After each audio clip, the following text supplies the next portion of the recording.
Hey ghouls and goblins, it's time for another episode of Zine Reviews.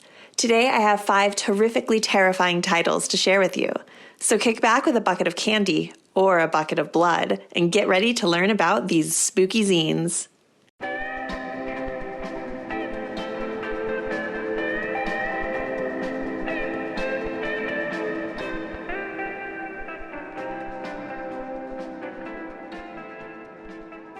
Halloween has been a favorite holiday of mine for as long as I can remember.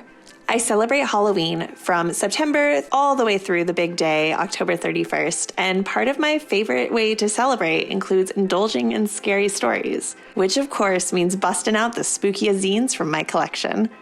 I've picked out 5 different zines by 4 different artists to share with you today. Let's take a look.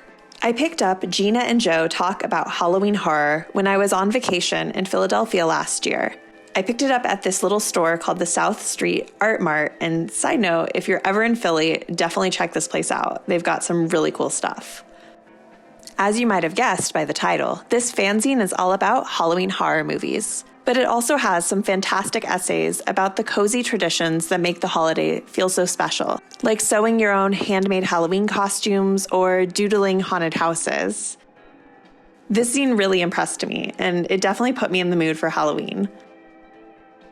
Next up are 2 delightfully spooky mini zines by Lids. The moment I saw these bubbly, big-eyed werewolves and vampires on their table at Casey's ZineCon back in June, I knew they were coming home with me. They're like the zine equivalent of a fun-size candy bar, short and sweet. We'll go from one mini zine to another. I was sent Costume Ideas for You and Your Cat by Mackenzie Fulmer. This zine has some fantastic ideas for ways you can dress your pet up for the holiday. Let's be honest, I'm not sure if my cat Cocoa Bean would let me dress him up as an egg or a dragon or a slasher, although imagining it is pretty darn cute.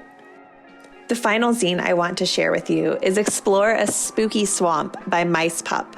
It tells the story of Corky and Kale, 2 kids getting lost in a strange swamp full of blood-covered birds and zombie deer. This terrifying tale is kind of like a macabre children's book, and it's the perfect way to finish spooky season. Thanks for taking this tour with me through some of my favorite spooky zines for Halloween.